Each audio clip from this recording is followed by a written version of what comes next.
Hello అండి, ఈరోజు వీడియోలో ములక్కాడతో ఎంతో రుచిగా ఉండే ములక్కాడ మామిడికాయ ఆవకాయ పచ్చడి చూపించబోతున్నాను.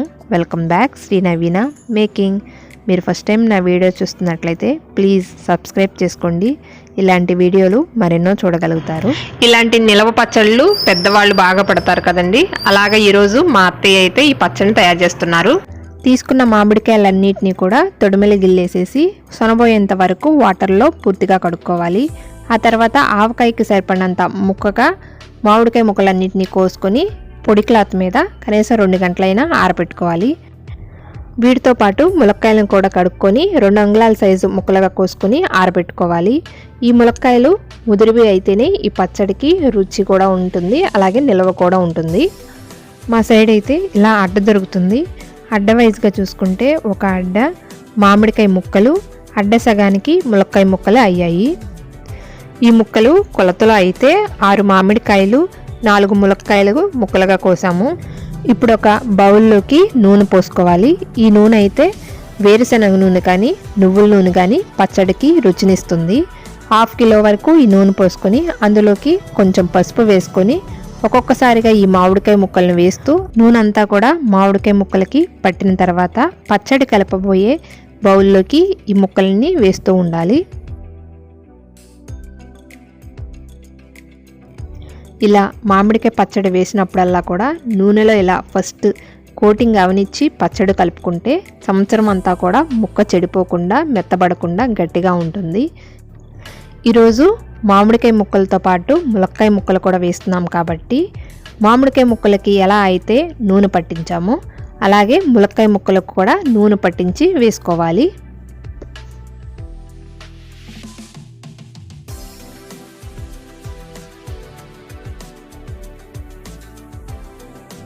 ఇప్పుడు ఇంకా ములక్కాయ ముక్కలకి మామిడికాయ ముక్కలకి నూనె పట్టించడం అయిపోయిన తర్వాత ఇందులోకి అరసోల వరకు ఆవపిండి, అరసోల మెంతిపిండి, మెంతుల్ని డ్రై రోస్ట్ చేసుకొని చాలా ఫైన్గా మెత్తగా పొడి చేసుకొని కలుపుకోవాలి. మాకు ఇక్కడ ఎక్కువగా ఈ సోల వైజ్గా వాడతాం కాబట్టి ఈ కొలతల్లో అయితే మేము వేసుకుంటున్నాము. మీకు కనుక ఇది క్లియర్గా చెప్పాలనుకుంటే కేజీ కనుక బియ్యం తీసుకుంటే మా సోలలో అయితే 3 వంతుల లెక్కన ఇది తూకం తూస్తుంది. అంటే కేజీ అవ్వాలంటే ఈ సోలతో కనుక 3 సార్లు వేస్తే కేజీ అవుతుంది. అలాగా 330 గ్రాముల వరకు ఈ సోల అయితే కొలతగా ఉంటుంది. ఇంకా మీకు కనుక ఈ సోల కొలత అర్థం కాకపోతే మనం ఇంట్లో రెగ్యులర్గా వాడుకునే స్టీల్ మంచినీళ్ళ గ్లాసు సాయంతో కూడా కారం ఉప్పు కొలతలను చూసుకొని వేసుకోవచ్చు. ఇప్పుడు ఇంకా మేమైతే గల్లుప్పుని సోలకి 6 అంగుళం తక్కువగా అయితే వేసుకున్నాము. అలాగే కొంచెం పసుపు, సోల నిండా కూడా కారం వేసుకుంటున్నాను. ఈ పచ్చళ్ళలోకి కనీసం 1/4 కిలో వరకు వెల్లుల్లిపాయలు అయితే వేసుకున్నాము.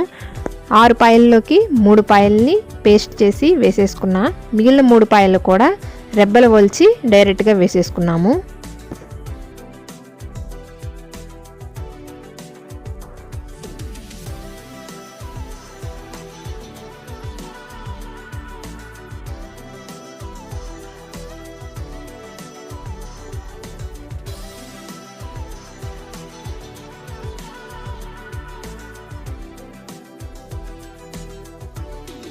ఇప్పుడు ఇంకా ముక్కలకి ఉప్పు, కారం, పసుపు, వెల్లుల్లి అన్నీ వేసేసి ఒక్కసారి అంతా కలిపిన తర్వాత మిగిలిన ఆయిల్ని కూడా పైన పోసేసుకొని దాన్ని కలుపుకొని కిందకి అదిం పెట్టుకోవాలి.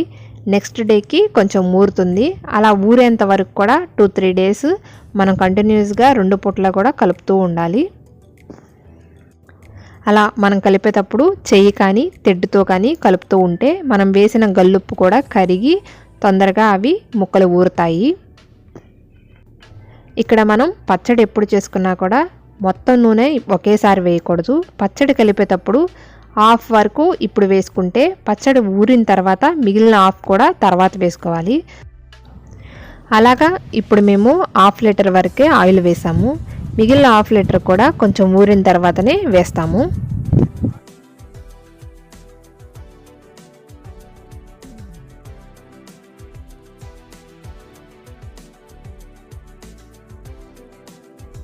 ఇదిగోండి నెక్స్ట్ సెకండ్ డేకి ఇలా కొంచెం లూజ్గా అయితే కారం వచ్చేసేసింది. ఇందులోకి వెల్లుల్లి రెబ్బల్ని ఇంకొంచెం వలిసి వేసేసుకున్నాము.